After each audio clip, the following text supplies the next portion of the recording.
during the Leon fight when he poked it and literally I couldn't see nothing. I was like, I'm blind. Relax. We'll breathe and relax and let the doctor take a look, okay? I can't see anything. Can't see anything. You waited this long to get a main event. You waited this moment, and it just got taken away from you, and you're like, I'm done fighting. Because fighting is my life for me, and I'm like, this is what I want. This like my goal is to be right here at the top to be a champion. This main event has been declared a no decision. Former welterweight champion Belal Muhammad has just broken his silence and sent a serious warning to the UFC and Dana White following his devastating loss at UFC Qatar. What started as a routine post-fight statement has turned into a career-defining moment that could change the landscape of the welterweight division forever. UFC President Dana White has already responded on social media, and trust me, you're going to want to hear what he has to say. This story is developing by the hour, so let's break down everything you need to know. I'm gonna beat Belal this weekend. I'm gonna knock him out. First, I gotta take Ian's head.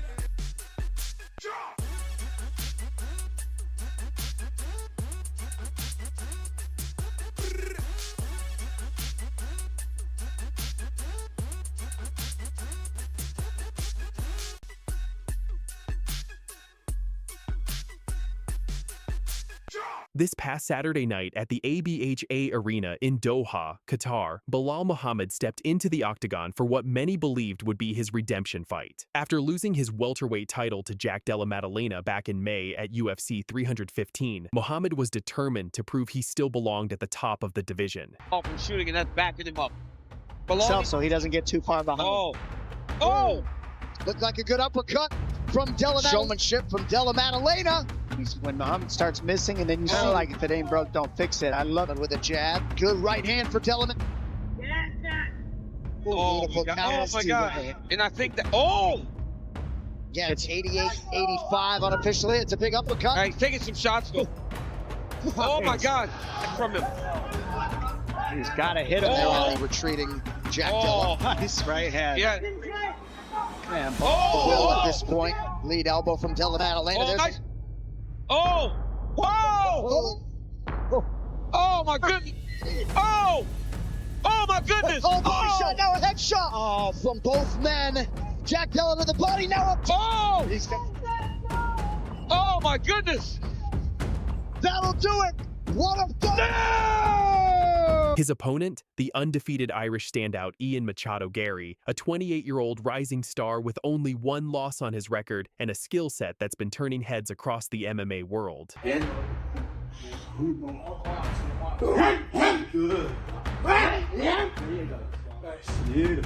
That's beautiful. I like that last one. From the opening bell, it was clear this wouldn't be Muhammad's night. 37-year-old veteran struggled to implement his wrestling game, unable to secure the crucial takedowns that have defined his fighting style throughout his career. Meanwhile, Garry's precise striking and excellent footwork kept Muhammad at bay for the entire fight. When the final horn sounded,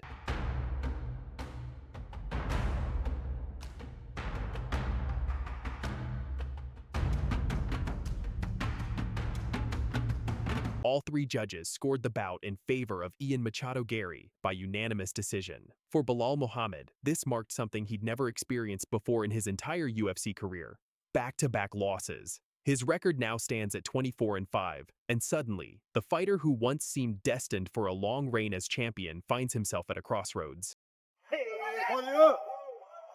Watch the edge, boys. Watch the edge. You could never strike.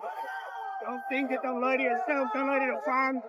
Never. What the fuck? Don't do it. Let him in, he's good, he's not the switch. You are, I promise you, you are. You are. Don't worry, I got it. Don't worry. I'm meeting here. Let me fuck, man. 110. I'll wait till bouncer, don't worry. One more time. Number one. One more time. I'll talk to you all day tomorrow, all day, please. Thank you. Good luck. In the hours following his defeat, Muhammad took to Instagram with a statement that has left the MMA community buzzing with speculation. While the post began with his characteristic grace and gratitude, reading, "Alhamdulillah for everything, I'm blessed to be here," it was what came next that caught everyone's attention. "We couldn't get it done. Thank you, Doha, for the memories. Thank you to my team and family and friends that are with me no matter what," Muhammad wrote. But then came the line that has everyone talking. "We have work to do." Now, on the surface, this might seem like standard post-fight reflection, but sources close to Muhammad's camp are suggesting there's much more to this statement than meets the eye.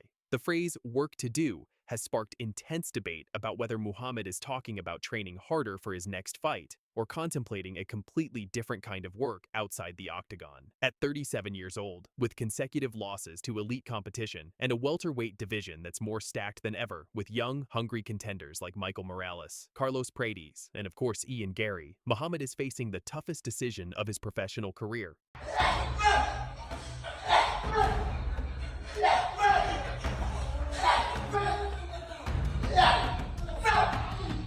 Straight punches. Speed, eso. UFC President Dana White, never one to stay silent when it comes to his fighters, took to Twitter with a message that has only added fuel to the fire. According to our sources, White's tweet acknowledged Muhammad's incredible contributions to the sport while also leaving the door open for whatever decision the former champion needs to make. White reportedly wrote about respecting Muhammad's journey and understanding that every fighter must make the choice that's right for them and their family. This type of response from Dana White is significant. The UFC president doesn't typically engage with retirement speculation unless there's real substance behind it. His measured, respectful tone suggests that conversations may have already taken place behind closed doors between Muhammad and UFC management. Belal Muhammad's new welterweight champion. Curious your thoughts on the main event, on his performance and Leon Edwards' performance. Wasn't a barn burner.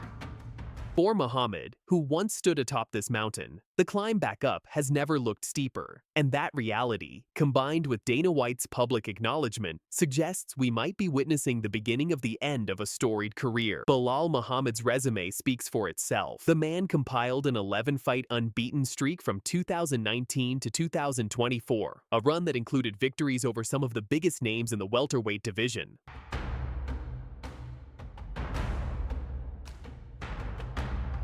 Leon Edwards, Gilbert Burns, Brady, Vicente Luque, Thompson, Demian Maia. These aren't just wins, they're statement victories over former champions and title contenders. Muhammad didn't just beat these fighters, he dominated many of them with his relentless wrestling and incredible cardio. He earned his UFC welterweight championship through pure determination and skill, never backing down from a challenge and always showing up ready to compete. Even in defeat against Jack Della Maddalena, Muhammad displayed the heart of a warrior, and his loss to Ian Garry came against one of the sport's brightest young stars.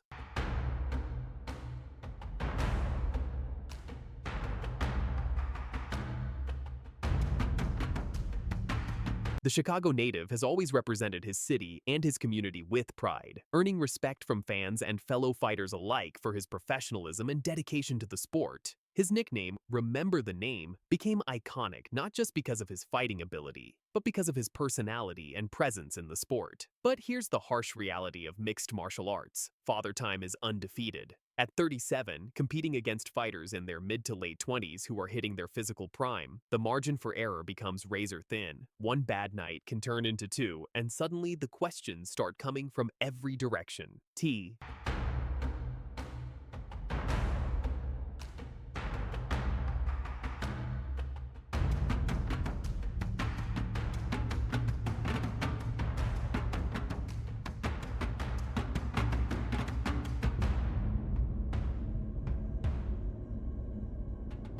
There are essentially three paths forward for the former champion. Muhammad could choose to stay in the UFC and rebuild. A potential fight against Kamaru Usman, another veteran facing similar career questions, could serve as a high-profile reset. Both men need a win. Both have championship pedigree, and the fight makes sense from both a competitive and promotional standpoint. How you and Belal make peace? I don't have beef with him.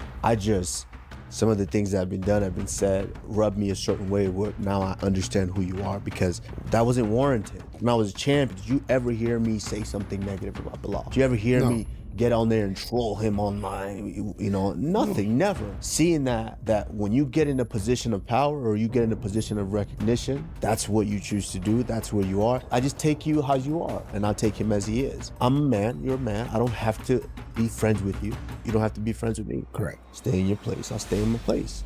Are you a little bit disappointed that this week Ilya didn't seem to want to have anything to do with you?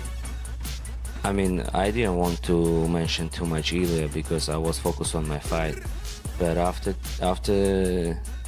today, I'm gonna try to again create some crazy videos that are gonna be viral and try to make a joke, you know, and to bring a lot of eyes for that fight because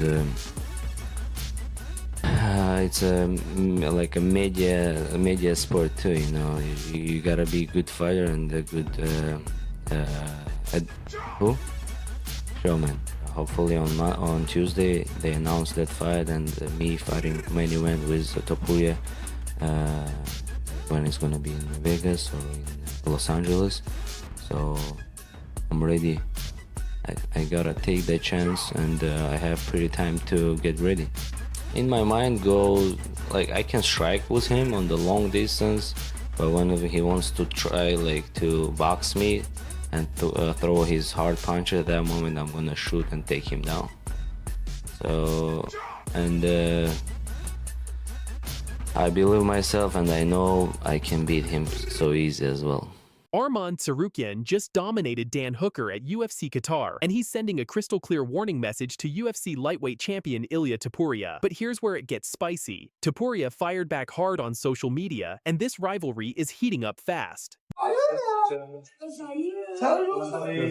UFC Qatar went down this past Saturday at the Ali bin Hamad Al Attiyah Arena in Doha, and the main event was absolutely stacked. We had the #1 ranked lightweight contender, Arman Tsarukyan, taking on the dangerous Dan Hooker in what many considered a title eliminator bout. Tsarukyan, and he submits the hangman. Tsarukyan is back in contention. Now, Tsarukyan was coming off a long layoff. Remember, he was supposed to fight Islam Makhachev for the title back at UFC 311 in January, but a back injury on weigh-in day forced him out of that fight. That had to be devastating for him. Since then, he's been itching to get back in the octagon and prove he's the rightful #1 contender. And boy, did he prove it. From the opening bell, Tsarukyan looked absolutely world-class. Hooker tried switching stances early, showing some different looks, but Arman's strength, athleticism, and technique were just on another level. He mixed his striking with his grappling beautifully, keeping Hooker guessing the entire fight.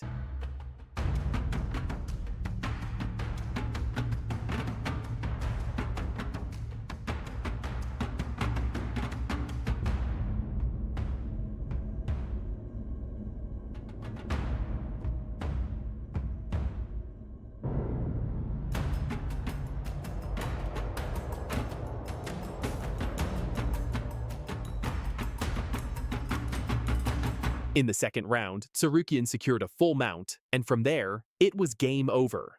He locked in a nasty arm triangle choke, and Hooker had no choice but to tap out at 2 minutes and 34 seconds of round 2. This was a statement win, folks. Tsarukyan looked every bit like a future champion, and he wasn't done making statements yet. Now here's where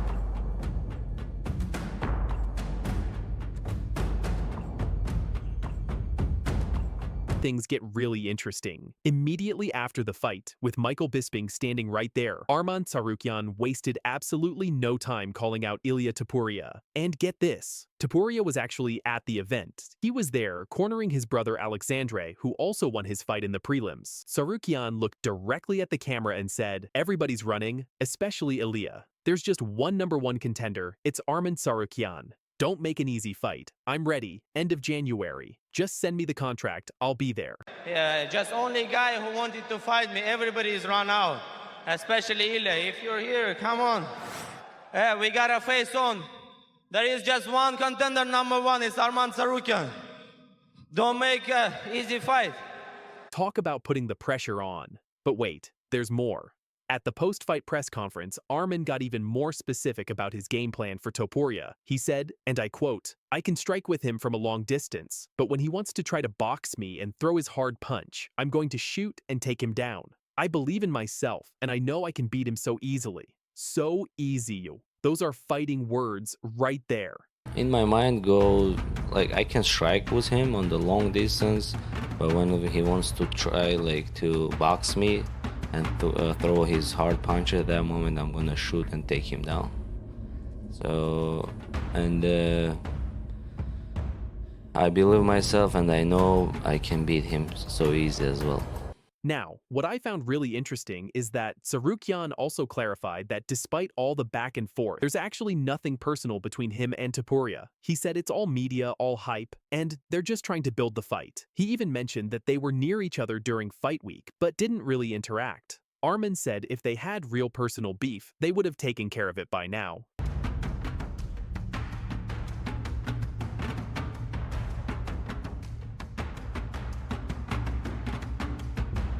But let me tell you, Ilia Topuria definitely took it personally when he saw these callouts. So after all of Tsarukyan's callouts and comments about Topuria allegedly ducking him, El Matador had enough. He jumped on X, formerly Twitter, and absolutely let Arman have it. Topuria tweeted, and this is savage. "Arman, every time we see each other in person, you freeze up like a scared duck with no idea what to do. You know I handle you however I want. I fight whoever the UFC chooses. And remember I slapped you and you just laughed. Then you went around acting like a gangster. So keep going. You're on the right path. Just a few levels below me, kid." Wow! First of all, did Topuria really slap Tsarukyan at some point? That's news to a lot of us. And calling him a scared duck and saying he's a few levels below, that's the kind of trash talk that gets fights made. People. What's clear here is that Topuria is not backing down from Tsarukyan's accusations that he's running or ducking him. He's making it very clear that he'll fight whoever the UFC puts in front of him, but he's also questioning whether Arman has what it takes to hang with him.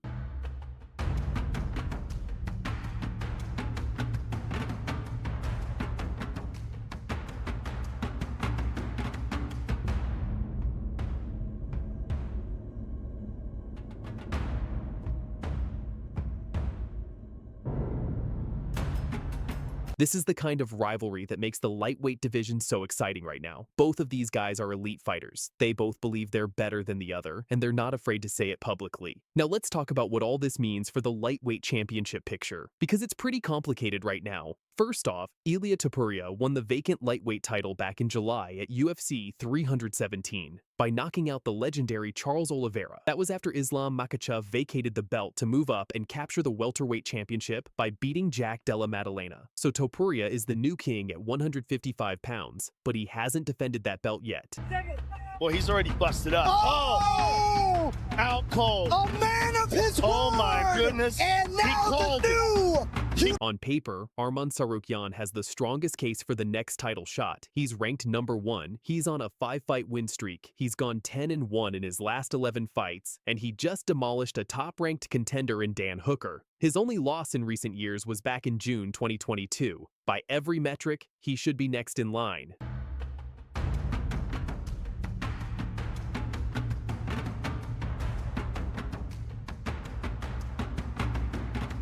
But, and this is a big but, there are other names being thrown around. Paddy Pimblett is lobbying hard for a title shot. He beat Michael Chandler at UFC 314 and even confronted Topuria in the cage after his title win. Pimblett thinks the storyline is already built in and he should get the fight.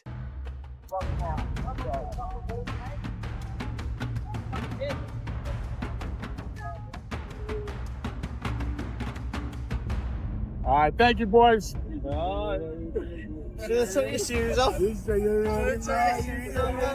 Justin Gaethia's name has also been mentioned as a potential opponent for Topuria. And of course, there's always the possibility of a super fight with Islam Makhachev somewhere down the line, though that would likely be at welterweight now. Arman made it clear he's ready to fight as early as January when the UFC kicks off their new Paramount broadcast deal. He says he didn't take any damage against Hooker, and he'd only need a week of rest before starting a full training camp.